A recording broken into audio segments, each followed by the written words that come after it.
सत्यहिंदी.com में आपका स्वागत है। मैं हूं मुकेश कुमार।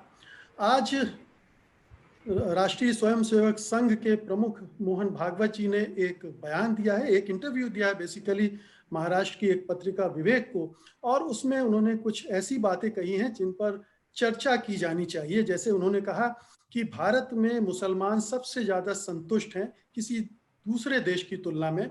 इसके अलावा उन्होंने और भी कुछ ऐसी बातें कही हैं जिससे कुछ संकेत निकलते हैं कि क्या आरएसएस अपनी लाइन को कहीं बदल रहा है, या उसे दुनिया भर में जो देश में घटित हो रहा है उसको लेकर जो चिंताएं प्रकट की जा रही हैं उसको लेकर वो चिंतित है, और भारत की छवि को के बारे में वो नए सिरे से विचार कर रहा है, या भारतीय मुसलमानों को वो आश्वस्त करने की कोशिश कर रहा है। जैसे उन्होंने कहा कि किसी तरह की कट्टरता और अलगाववाद केवल वे ही लोग फैलाते हैं जिन्हें अपने खुद के हित साधने होते हैं। इसी तरह से उन्होंने कहा कि हमारे संविधान में ये नहीं कहा गया है कि यहाँ केवल हिंदू रह सकते हैं, या ये कहा गया है कि यहाँ केवल हिंदुओं की बात सुनी जाएगी, या अगर आपको यहाँ रहना है तो आपको हिंदुओं की प्रधानता स्वीकार करनी चाहिए पड़ेगी। तो इस तरह की कुछ चीजें उन्होंने कही है जो कि एक बड़ी डिबेट की डिमांड करती है। तो सबसे पहले मैं अपने मेहमानों से आपका परिचय करा दूं। हमारे साथ जाने माने लेखक और चिंतक कैसर शमीम साहब हैं। हमारे साथ वरिष्ठ पत्रकार टी.के. राजलक्ष्मी हैं और वरिष्ठ पत्रकार विजय त्रिवेदी जी हैं। आप तीनों मेहमानों का बहुत बहुत स्वागत है। सबसे पहले मैं विजय त्रिवेदी जी के पास जाऊंगा क्योंकि आरएसएस को वो बहुत गहराई से समझते हैं। आरएसएस पर वो किताब लिख रहे हैं और लंबे समय से आरएसएस बीजेपी संघ परिवार पर काम करते रहे हैं। तो विजय जी, अब जो भागवत साहब ने कहा है, हालांकि मेरे हिसाब से बहुत नया नहीं कहा है, ऐसी बातें वो पहले भी कहते रहे हैं, लेकिन चूंकि संदर्भ नया है, अब नए संदर्भों में इस बयान को आप किस तरह से देखेंगे? देखिए, जैसे कृष्ण जी आपने कहा, हालांकि मैं आरएसएस पर बहुत ज़्यादा नहीं जानता हूँ, काम कर रहा हूँ मैं उस पर, कोशिश कर रहा हूँ कि कुछ समझा जाए उस संगठन को भी, क्योंकि एक बड़ा संगठन है, देश के बड़े संगठनों में से एक है। लेकिन जो बात मुसलमानों को लेकर, अल्पसंख्यकों को लेकर मोहन भागवत ने कही है, सरसंघचालक ने कही है, वो नई नहीं है इस रेफरेंस में कि 2017 में जब दिल्ली में 3 दिन की व्याख्यान माला हुई थी मोहन भागवत जी की, आपको याद होगा, 3 दिन तक व्याख्यान माला हुई थी जिसमें उन्होंने 2 दिन अपना व्याख्यान दिया था, भाषण दिया था, और अगले आखिरी दिन जो है सभी सवालों के जवाब दिए। उसमें उन्होंने एक बड़ी कोर लाइन कही थी जो इससे भी जो ज़्यादा महत्वपूर्ण है। उन्होंने कहा था कि बिना मुसलमानों के हिंदुत्व अधूरा है। तो वो लाइन, और उसके बाद उस पर काफ़ी चर्चा हुई, लेकिन वो लाइन बड़ी चर्चा होकर हुई थी। एक बात मैं थोड़ा सा समझाना चाहता हूँ कि मोहन भागवत सरसंघचालक हैं, संघ के सबसे ऊपर बैठने वाले लोगों में से हैं, लेकिन संघ की जो संगठन की व्यवस्था है उसमें कोई भी बयान बिना चर्चा के या बिना सहमति के नहीं होता, खासतौर से सरसंघचालक अगर दे रहे हों तो इसे मानना चाहिए कि सरसंघचालक ने कोई बयान अचानक नहीं दिया। उस पर पूरे संगठन की, खासतौर से जो टॉप लेवल की जो लीडरशिप है संघ की, उन्होंने इस पर चर्चा की। संघ को जब गठन हुआ 1925 में, तब भले ही वो हिंदू राष्ट्र के सपने के साथ और हिंदुत्व को विकास करने के लिए हुआ, लेकिन यदि उसके बाद के कालखंड को देखा जाए तो उसमें मुसलमानों को लाने की कोशिश लगातार होती रही, और यही जो है संघ को हिंदू महासभा से और वीर सावरकर, जिनको वीर सावरकर कहते हैं, उनकी विचारधारा से अलग मानता है, क्योंकि जो उनकी हिंदुत्व की परिभाषा है और संघ की हिंदुत्व की परिभाषा है वो अलग अलग है। संघ जो है हिंदुत्व में हिंदुस्तान में रहने वाले हर आदमी को हिंदू मानता है, तो उसमें मुसलमान भी शामिल हैं, जैन भी, बुद्ध भी, पारसी भी शामिल है। दूसरी बात, ये बयान भी उन्होंने पिछले साल दिया था सरसंघचालक ने, जिसमें कहा गया था कि हिंदुस्तान में मुसलमान सबसे ज्यादा खुश हैं। वो कह रहे हैं कि यहाँ पर किसी तरह की कोई बाधा, कोई मतलब भेद जो है वो नहीं होता, दोयम दर्जे का मुसलमान नहीं है। जो सरकार की नीतियां, जो संविधान की व्यवस्था है उसे माना जाता है, और बार बार संघ संविधान को मान्यता देता है कि संविधान में जो व्यवस्था है उसी व्यवस्था को हम मानते हैं, तो इसलिए इसमें कोई चर्चा नहीं है। विवेक जो पत्रिका है जिसको इंटरव्यू दिया गया है, वो संघ से विचारधारा से जुड़ी हुई पत्रिका है, तो इसको ये भी समझना चाहिए कि संघ जो मैसेज देना चाहता है कि उसमें किसी तरह का कंफ्यूजन ना हो, उसे उस इंटरव्यू के रूप में देखा जाना चाहिए। इसके प्रैक्टिकल प्रैग्मेटिक एस्पेक्ट्स अलग हो सकते हैं, हम सब लोग उससे सहमत नहीं हो, लेकिन मैं उसका जो एक थ्योरेटिकल पार्ट है वो आपको बताऊं।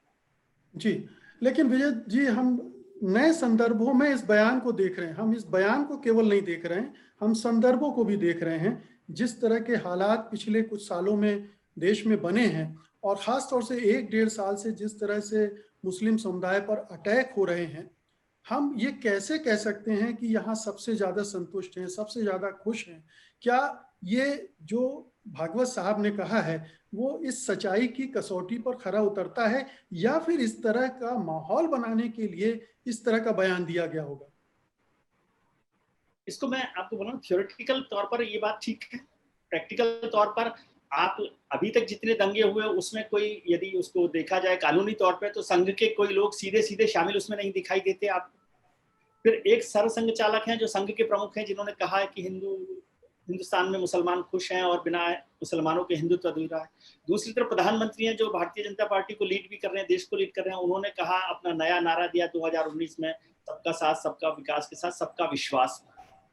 ठीक है, तो सरकारी स्तर पर तो ये एक बात है कि वहां पर कोई भेद करने की कोशिश वो नहीं करते दिखाई दे रहे, इसको भी हम लोग अलग अलग तरीके से ले सकते हैं। लेकिन जो प्रायोगिक स्तर पर, प्रैक्टिकल स्तर पर देश में जो माहौल बना हुआ है वो बहुत खुश करने वाला नहीं है। ये मैं किसी भी हालत में मानने को तैयार हूं कि वो जो माहौल है वो खुश करने को तैयार नहीं है। और यदि हमारी एक बहुत बड़ी आबादी इस बात के साथ डर यदि समझती है या कोई और चिंताएं रखती है, तो इन सब बातों को दोबारा से देखने की जरूरत होती है।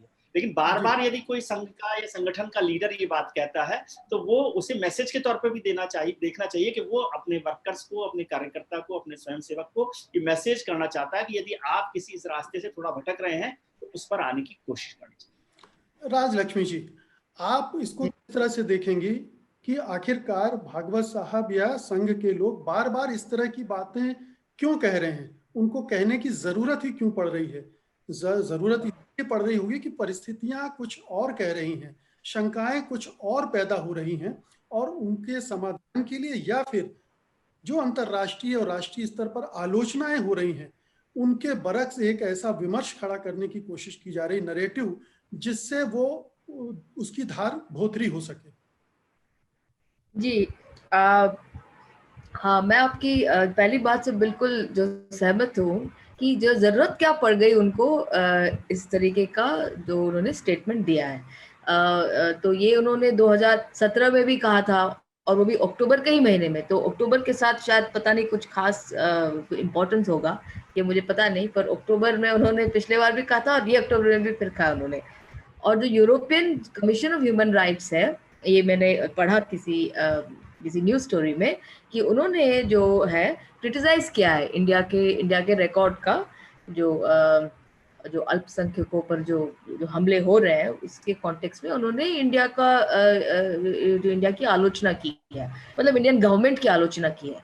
तो ये हो सकता है कि इंटरनेशनली जो इमेज जो जा रहा है कि इंडिया एक इंटॉलरेंट देश है, और यहाँ पे जो है यहाँ पे डिसेंट को जो है दबाया जाता है, और जो अल्पसंख्यक है उन पर हमले जो काफी हो रहे हैं, सिर्फ मुसलमान ही नहीं, मतलब जो क्रिश्चियन माइनॉरिटीज पर भी हमले हुए हैं। तो एक इमेज जो है ये कहीं ना कहीं तूल जो है पकड़ा है। तो अभी आरएसएस भी जो है वाइडर एक्सेप्टेबिलिटी के लिए, ताकि उनकी भी जो छवि, जो एक एक्सट्रीम जो हिंदू का एक इमेज है, उसको भी सुधारने की शायद कोशिश में वो शायद लगे हैं।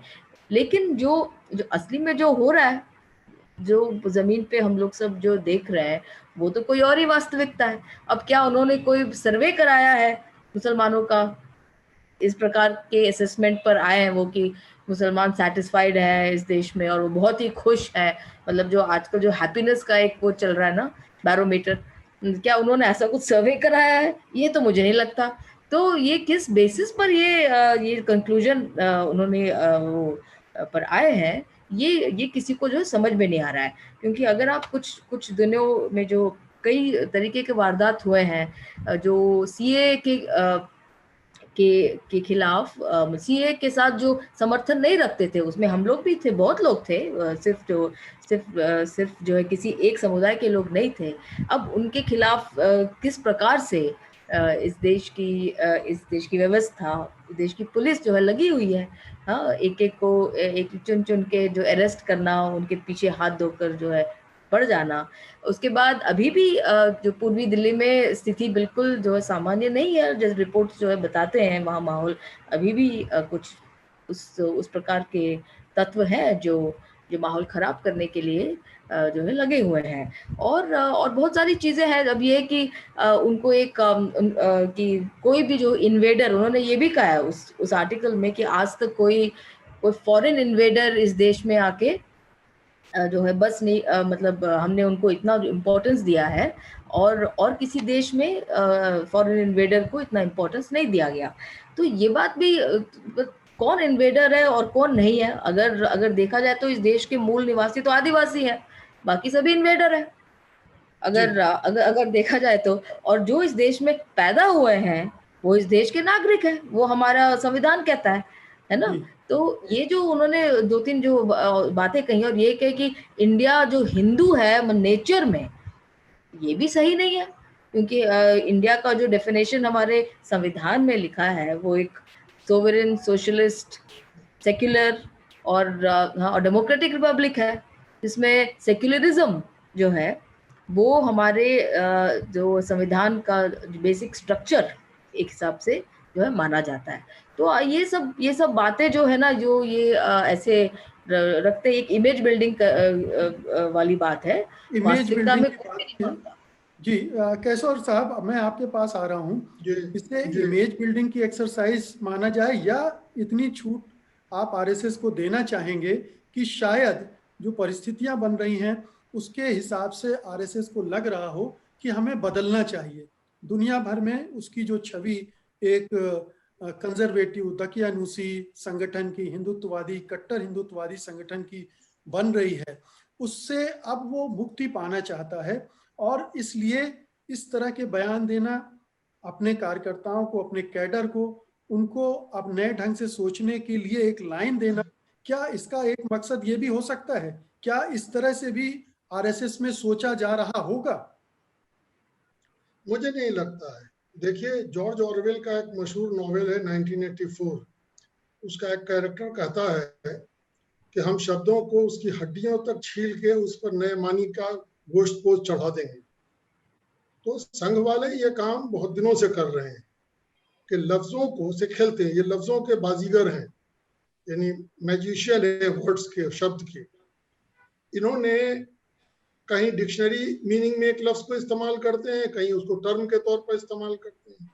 लफ्ज हिंदू जो है उसका जो डिक्शनरी मीनिंग है वो तो यही है कि इस मुल्क के सब रहने वाले, और इन मानों में इस्तेमाल किया जाता रहा है पुराने जमाने में। लेकिन बाद में टर्म के तौर पर फिक्स कर दिया गया उसको एक रिलीजन के। मोहन भागवत साहब और संघ के दूसरे को जब हिंदू कहते हैं तो उसे लफ्ज से खेलते हैं। कहीं उसका मतलब लेते हैं एक धर्म के लोग, कहीं इसका मतलब लेते हैं पूरे हिंदुस्तान के लोग, फिर उसको हिंदुत्व से जोड़ देते हैं और फिर ये बताने लगते हैं कि इस मुल्क में हिंदुस्तानियत का मतलब हिंदुइज्म है। तो ये लफ्जों के बाजीगर हैं जिनके लिए गालिब ने कहा था, है कवाकब कुछ नजर आते हैं कुछ देते हैं धोखा, ये बाजीगर खुला। यही काम ये बहुत दिनों से कर रहे हैं, इनका यही खेल है। कोई इनके अंदर तब्दीली नहीं आई है। अगर तब्दीली आई होती तो अपनी इस तकरीर में बार बार, और दूसरी हाल की जो तकरीरें हैं, जैसे उन्होंने अभी राम मंदिर की बुनियाद रखते वक्त जो तकरीर की उसमें, या बाकी जगहों पे, वो बार बार मुसलमानों को गैर मुल्क से आए हुए बताते हैं। अधूरी सच्चाई बयान करने की इनकी आदत है। उसमें कह रहे हैं कि महाराणा प्रताप की तरफ से मुसलमान भी लड़े, लेकिन ये नहीं कह रहे हैं कि मुगलों की फौज का कमांडर भी हिंदू था। उस जमाने में आज की नेशनलिज्म तो नहीं थी, स्टेट नहीं था, किंगडम था जिसकी कोई सरहद मुकर्रर नहीं होती थी। आज यहाँ तक है, कल दूसरे राजा ने वहां तक जीत किया तो वहां तक, तो उसमें कोई नागरिक नहीं होता था, रियाया होती थी। उसके अंदर वो भाव ही नहीं था कि वो हिंदू मुसलमान के टर्म में सोचे। लेकिन भागवत साहब या संघ वाले उसको उसी नजर से देखते हैं, और ये इसी में इनका सारा खेल है। एक मैं एक और मिसाल आपको देता हूँ किस तरह का खेल ये खेलते हैं, जिसका ये भी एक नमूना है। इनको सेकुलरिज्म से बहुत छुड़े, सेकुलरिज्म का लफ्ज इस्तेमाल नहीं करते, ये कहते हैं धार्मिक सद्भावना। सद्भावना का मतलब क्या होता है कि सारे मजहब बराबर है, सारे मजहब अच्छे हैं, लेकिन मेरा मजहब ज्यादा अच्छा है, और चूंकि हम मेजोरिटी में हैं तो हम सबकी राय से हमारी बात मान ली जाए। तो ये मेजोरिटिज्म का एक खेल है जो ये खेलते हैं। लेकिन शमीम साहब, उन्होंने ये भी कहा, उन्होंने संविधान का हवाला देते हुए ये भी कहा है कि हमारा संविधान कहता है किसी धर्म की प्रधानता नहीं होगी, यानी सारे क्या वो संविधान को मानते हैं? संविधान को कब से मानना शुरू किया? एक लंबे अरसे तक उन्होंने तिरंगा नहीं लहराया, एक लंबे अरसे तक तो उसके खिलाफ, और सारे काम जो कर रहे हैं वो संविधान की रूह के खिलाफ कर रहे हैं। क्या धर्म के आधार पर जो कानून लाया गया है, शहरियत का कानून, सिटीजनशिप का, क्या वो संविधान के मुताबिक है? तो संविधान का नाम भी वो वैसे ही लेते हैं कि जहां जरूरत पड़ी संविधान का नाम ले लिया, उनके अंदर कोई बदलाव नहीं आया है। उनके यहाँ तो सद्भावना का भी मतलब क्या होता है? एक जमाने में हम, मेरे जो दोस्त थे संघ में, वो कहते थे कि अच्छा तो हम लोग तो चाहते हैं कि मोहम्मद साहब की एक मूर्ति दीजिए, उसको भी हम रख देंगे जैसे सारे मूर्तियों को हमने रखा है। तो उनके यहाँ तो वो असल में सारा लफ्जों से खेलना है कि आप लफ्जों को, जैसे जॉर्ज ऑरवेल के नॉवेल में कैरेक्टर कहता है कि हम उसको, वर्ड्स को छील के, उसकी हड्डियों तक छील के नया गोश्त को चढ़ा देंगे मानी का। यही काम कर रहे हैं, उसमें कोई नई बात नहीं है जो उन्होंने कहा। जी विजय जी, हम लोग अक्सर ये कहते रहे हैं कि ये कहा जाता रहा है कि जो संघ परिवार है वो कई मुखों से बोलता है, कोई कुछ बोलता है, कोई कुछ बोलता है, कोई कुछ बोलता है, और एक तरह का भ्रम का वातावरण बनता है कि आखिरकार संघ उदार है या कट्टर है, नरम है, कौन सा हिंदुत्व है, उसके हिंदू की परिभाषा में कहाँ कहाँ क्या समा सकता है, ये तमाम चीजें हैं। और राजनीति के हिसाब से ये मुफीद होता है कि आप अपने बेस को बढ़ाने के लिए, अलग अलग वर्गों को एड्रेस करने के लिए अलग अलग तरह की अलग अलग चीजें बोलते हैं।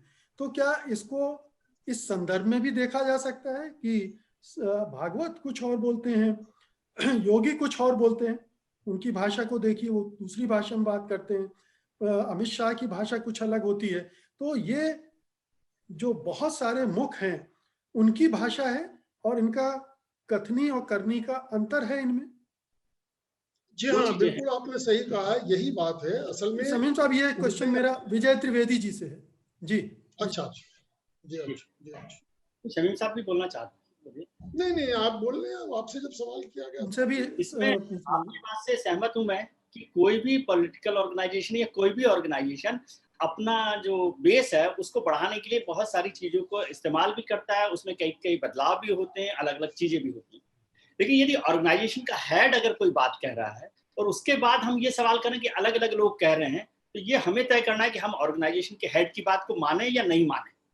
इसमें सवाल जो होता है वो दूसरा होता है कि यदि संघ के प्रमुख कोई बात कह रहे हैं और संघ के या किसी संगठन का दूसरा व्यक्ति कोई दूसरे तरीके से व्यवहार कर रहा है, तो उस पे संगठन का प्रमुख कोई एक्शन ले रहा है या नहीं ले रहा है, ये सवाल हमें करना चाहिए।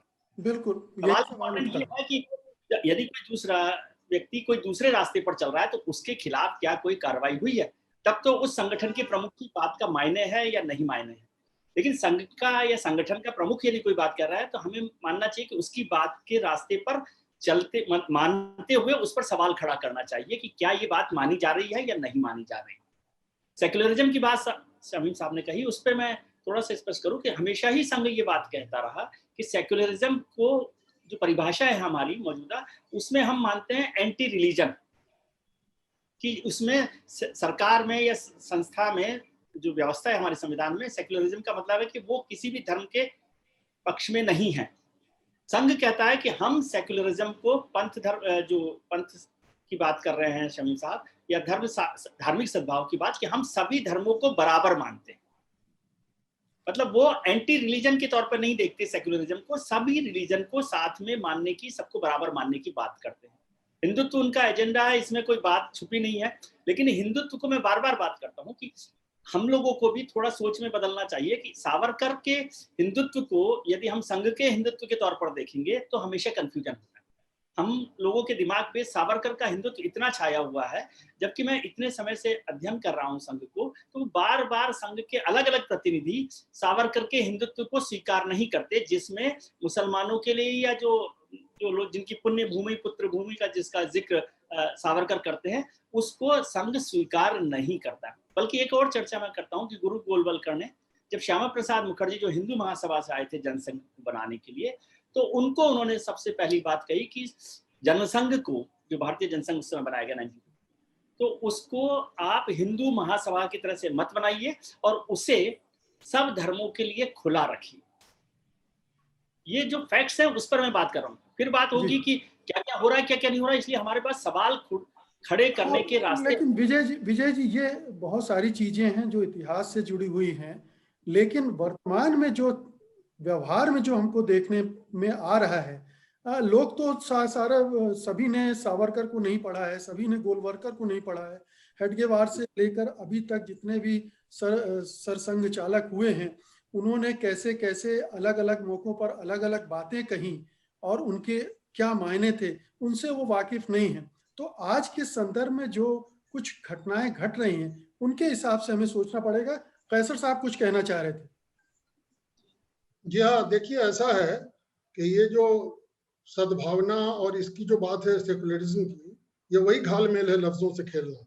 सेकुलरिज्म एक पॉलिटिकल टर्म है, इसका मतलब एथेइज्म नहीं होता है। एथेइज्म एक सोशल टर्म है, सेकुलरिज्म एक पॉलिटिकल टर्म है, जिसका मतलब होता है कि स्टेट का कोई रिलीजन नहीं होगा।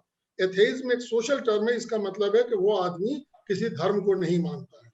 तो यहाँ भी वही घपला करते हैं कि एक साइंटिफिक टर्म जो कि फिक्स्ड है पॉलिटिकल टर्म की हैसियत से, उसकी जगह उसको नहीं मानते, जो कि संविधान में भी लिखा हुआ है। यानी संविधान को मानते हैं लेकिन उसके कॉन्सेप्ट जो है सेकुलरिज्म, उसको नहीं मानते। इस तरह देखते हैं, उस तरह देखते हैं, क्यों देखते हैं? ऐसे तो कोई कहेगा कि हम इस्लामिक सेकुलरिज्म को मानते हैं, हम सिख सेकुलरिज्म को मानते हैं, फला। एक चीज संविधान में तय हो गई, हम सब उस संविधान को मान के इस देश के नागरिक बने हैं, उसी का सम्मान किया जाना चाहिए। उससे अलग हटके अगर कोई बात करता है तो वो इसका मतलब कि वो देश को नुकसान पहुंचाने की कोशिश करता है। जी, ये क्लैरिफिकेशन। लक्ष्मी जी, मैं ये जानना चाहता हूं आपसे कि संघ प्रमुख, संघ परिवार, जैसा विजय जी ने कहा कि सबसे प्रमुख है, उस पूरे परिवार के मुखिया हैं वो, लेकिन क्या आज की तारीख में आपको लगता है कि जो सरकार के मुखिया हैं वो ज्यादा मजबूत हैं, वो ज्यादा अपनी बातों को मनवा रहे हैं, वो ज्यादा नीतियों को आगे बढ़ा रहे हैं और उनकी फॉलोइंग दूसरे तरह की है, और संघ परिवार की बात उतनी नहीं सुनी जा रही है जितना ये एक भ्रम बना हुआ है उसके बारे में? किससे सवाल है? मुझसे? आज लक्ष्मी जी। हाँ नहीं, आपको थोड़ा सा रिपीट करना पड़ेगा मुकेश जी। जी, मेरा सवाल ये था कि हम लोग ये मानते हैं कि संघ जो है मुखिया है पूरे संघ परिवार का और भागवत साहब उसके मुखिया हैं, लेकिन हम ये भी देखते हैं कि जो सत्ता में होता है वो कई बार इतना ताकतवर हो जाता है कि वो उसके सामने संघ की उस तरह से चलती नहीं है। मोदी और शाह अभी बहुत मजबूत हैं और हम ये देख रहे हैं कि वो जो कर रहे हैं, वो जो चाहते हैं वो हो रहा है। उसमें संघ की कितनी मर्जी है नहीं है ये हमको पता नहीं है। तो क्या ये जो दो पावर सेंटर हैं, एक तो सत्ता में बैठा है और एक सत्ता के बाहर से है, वो जो रिमोट वाली स्थिति है वो तो हमें दिखती नहीं है कि नागपुर कहे और दिल्ली मान जाए। तो क्या दिख रहा है, ये इक्वेशन किस तरह के हैं और उसमें भागवत जी की बात है उसको किस तरह से देखा जाए? देखिए, ऐसा मुझे नहीं लगता कि कोई जो है विरोधाभास है या कोई मेजर डिसएग्रीमेंट है इनके सरकार में जो लोग बैठे हुए हैं और जो संघ के बीच में बैठे हुए हैं। कुल मिला के जो पूरा एजेंडा है इनका, संघ का जो एजेंडा है वो एक प्रकार से सरकार भी अपनी तरीके से पूरी कर रही है और संघ का तो है ही। और इसमें आप एक सेक्शन, मतलब एक समाज के एक तबके को कि वो विलन है और उसी की वजह से ये सारा समाज पिछड़ा हुआ है, और ये बार बार इलेक्शन आ जाए तो कुछ न कुछ सबको पता है। ये जो ध्रुवीकरण की जो राजनीति है वो संघ के आइडियोलॉजी में बिल्कुल है, और यही ध्रुवीकरण की राजनीति तो बीजेपी के जो लीडर है, जो इलेक्टेड लीडर है, वो भी करते हैं। आज तो एक मंत्री भी बैठे हुए हैं, जैसे आपको पता है, जिन्होंने एक जो बहुत ही ऑब्जेक्शनेबल स्टेटमेंट कहा था, गोली मारो वाला जो वो स्टेटमेंट है, आज तक वो आज तक मंत्री बने हुए हैं। तो ये जो ध्रुवीकरण की राजनीति, जो संघ का भी एक अहम हिस्सा है, वही ध्रुवीकरण की राजनीति जो है, जो बीजेपी भी अपनी तरीके से वो एक soft Hindutva, hard Hindutva, ultimately जो वो प्रेजेंट करते हैं, वो एक ही टाइप का हिंदुत्व है। चाहे आप उसको अब ये कहना कि इनकी nature of a nation is Hindu, इसका क्या मतलब है? मतलब इस देश में 844 डायलेक्ट्स हैं, ठीक है ना। इसमें एंग्लो इंडियन है, जो एथनिक ग्रुप्स है, इंडो आर्यन है, द्रविडियन है, मोंगोलाइड है, ठीक है। और इतने ही समुदाय के, कुमार सुरेश सिंह का जो रिपोर्ट निकला था पीपल्स ऑफ इंडिया, उसमें इतना जो डाइवर्सिटी इस देश में कूट कूट के भरा हुआ है। अच्छा, रामानुजम ने भी लिखा 1000 रामायण, जो हिस्टोरियन थे, एक रामायण नहीं है, 1000 रामायण इस देश में। तो इस प्रकार की जो डाइवर्सिटी है, जो सेंचुरीज से जो चली आ रही है, उस पे आप एक जो होमोजेनिटी का जामा जो पहनाना चाहते हैं, और ये हर इलेक्शन के पहले ये ध्रुवीकरण की कोशिश जो है की जाती है। ये जो स्टेटमेंट ही करना कि मुसलमान मतलब खुश है, तो ये एक बड़ा मतलब क्यों, मतलब सिर्फ मुसलमान ही क्यों बात कर रहे हैं? आज देश की जो आर्थिक व्यवस्था है, सामाजिक व्यवस्था है, उससे सिर्फ मुसलमान ही नहीं है, इस देश का हर नागरिक ना खुश है। अगर आप उस हिसाब से देखें तो कोई इसमें कहीं भी मतलब खुशी की झलक, मतलब ये दिखाने को कि यहाँ सब ठीक है, इस देश में ऐसी कोई गड़बड़ी नहीं है, और सभी समुदाय में और ये बात सही है कि आम आदमी एक दूसरे से नहीं भिड़ते हैं।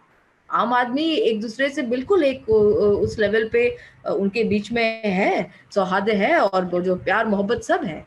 लेकिन उसको, और खासकर कुछ लोगों के द्वारा ये सब करवाया जाता है, ये तो सबको पता है। विजय जी, क्या आपको लगता है कि जब इस तरह के स्टेटमेंट दिए जाते हैं और जो ज़मीनी हालात से मैच नहीं करते हैं, तो उनकी अहमियत भी कम हो जाती है? तो अगर इस स्टेटमेंट इस तरह का दिया गया है तो उसका फॉलो अप एक्शन भी होना चाहिए। अगर ये वो कह रहे हैं कि मुसलमान खुश हैं और उनको लिए कोई खतरा नहीं है, वो बराबरी के हकदार हैं, तो इस दिशा में संघ परिवार की तरफ से कदम उठते हुए भी दिखना चाहिए। अगर उस तरह की चीजें हैं तो शायद इनकी विश्वसनीयता बढ़ जाए।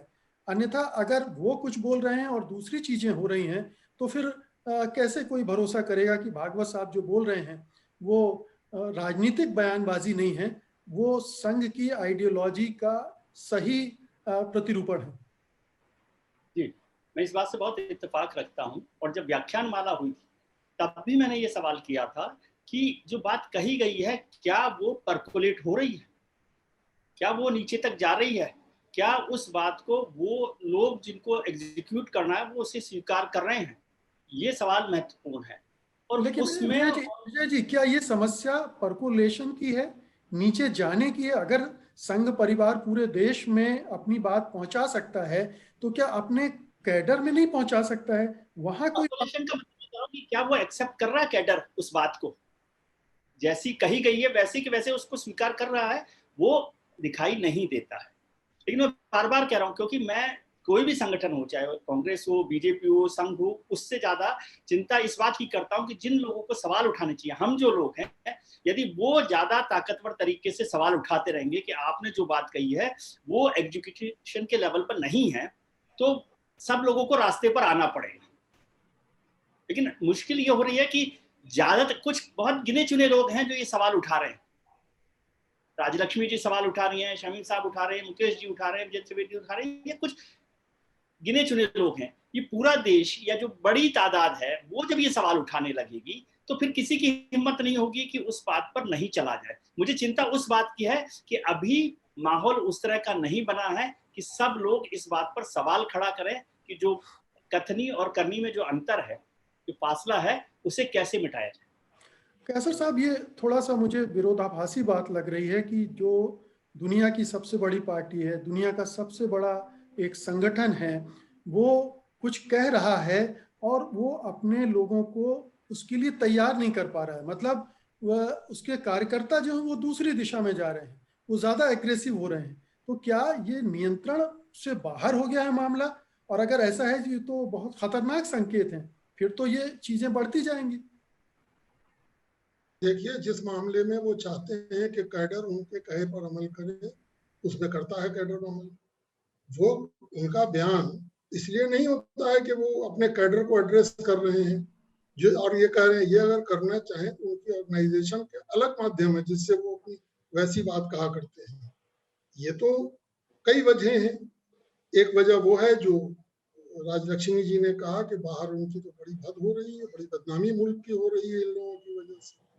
दूसरी बात यह है कि उनको एक मुखौटा भी ओढ़ना है, इस वक्त गवर्नमेंट चला रहे हैं, और उनका कैडर भी ये समझता है कि ये बातें क्यों कही जा रही हैं, किस कॉन्स्टिट्यूएंसी को एड्रेस की जा रही है। लेकिन वो जो बात कह रहे हैं उसके अंदर भी मैसेज है। यानी वो ये कहते हुए जब कहते हैं कि मुसलमान उस बाहर से आए, तो इस मुल्क में जो लगातार लोग मुसलमान होते रहे, क्या वो उनको जमीन खा गई या वो समुन्द्र में डूब गए? मुसलमान बाहर से कितने आए? फेथ आया था, और मुसलमान ऐसे अरब आए थे, और अरब तो रामायण के जमाने से थे, महाभारत के जमाने से, तो ये तो इस मुल्क में थे। और जब वो इस्लाम आया तो वो जो ट्रेडर्स आते थे यहाँ सिंध वगैरह में खास तौर से बसे हुए थे, उनके साथ वो फेथ भी आ गया, जैसे क्रिश्चियनिटी आ गया था फर्स्ट सेंचुरी एडी में ही केरल के साहिलों पर। तो उस तरह से फेथ आया था ना। खबरें तो यहाँ इस्लाम के आने से पहले की भी मौजूद है, वो अरब थे, उनकी कब्रें हैं, कन्नौज में है, हाजीपुर में है, बिहार में बहुत सी जगहों पे है। तो वो फेथ आया, यहाँ के लोगों ने अपनाया, उसमें अरब भी थे, नॉन अरब भी थे, ज्यादा तादाद तो यहीं के लोगों की थी। तो उनका ये कहना कि साहब बाहर से, वो असल में मुझे बताना ये चाहते हैं कि ये मूल निवासी हैं, बाकी सब बाहर से आए हुए हैं, जो कि एक फैलेसी क्रिएट कर रहे हैं वो हिस्ट्री का। और ऐसा नहीं है कि वो ये सिर्फ मुसलमानों के साथ कर रहे हैं कि उनकी करनी और करनी में फर्क है, ये तो दलित के साथ भी हो रहा है। मुसलमान खुश हैं तो क्या दलित भी खुश हैं? दलित से जाके पूछिए मुसलमान किस बात से खुश हैं? जो ये के कानून में जो तब्दीली की गई है, जिसके खिलाफ इतने बड़े पैमाने पर इस मुल्क की डेमोक्रेटिक फोर्सेस ने एहतजाज किया, और जिसमें पहली बार मुसलमान औरतें संविधान हाथ में लेके निकल आई कि हम संविधान को बचाना चाहते हैं, क्या वो खुश हैं? और उसमें हिस्सा लेने वालों को जो पेंडेमिक के जमाने में गिरफ्तार किया जा रहा है, क्या उससे वो खुश हैं, या इससे खुश हैं कि उनकी हालत पिछड़ी हुई है? इकोनॉमिक और सोशल मामले में दलित सबसे पिछड़े हैं, लेकिन तालीम के मामले में मुसलमान दलितों से भी पिछड़े हैं। उसमें क्या कर रहे हैं मोहन भागवत साहब? क्या इस बात से मुसलमान खुश हैं कि वो तालीमी तौर पर निहायत पिछड़े हुए हैं? तो देखिए, ये सब वो जो गालिब का शेर है, कबाकब कुछ नजर आते हैं, कुछ देते हैं धोखा, ये बाजीगर खुला, ये उस किस्म का खेल है। इस बयान का कोई मतलब नहीं है, ऐसे बयान, और ये सब के साथ कैडर ये करता है और लीडर ये कहता है, ये सब टैक्टिक्स का हिस्सा है। कई सुर में बोलना, कंफ्यूजन पैदा करना, ये सब टैक्टिक्स का हिस्सा है। बहुत कम समय बचा है, बहुत संक्षेप में आप दोनों से मैं जानना चाहूंगा। राजलक्ष्मी जी, एक तो मैं ये जानना चाहता हूँ, बार बार कहा जाता है कि बड़े पैमाने पर अब मुस्लिम बीजेपी से जुड़ रहे हैं, संघ से जुड़ रहे हैं, उनके संगठनों में शामिल हो रहे हैं, यानी बीजेपी की एक्सेप्टेबिलिटी मुसलमानों में बढ़ रही है। तो क्या ये पैरामीटर संघ प्रमुख के दिमाग में रहा होगा कि अगर जुड़ रहे हैं तो इसका मतलब है कि संतुष्ट हैं, खुश हैं सरकार की पॉलिसी से, आरएसएस की पॉलिसी से? क्या मतलब है इसका? मुकेश जी, मुझे लगता है कि एक तो ये इंटरनेशनल ऑडियंस और ये जो क्रिटिसिज्म जो बाहर आ रहा है, उसको एक तरीके से एक इमेज बिल्डिंग की कोशिश की जा रही है।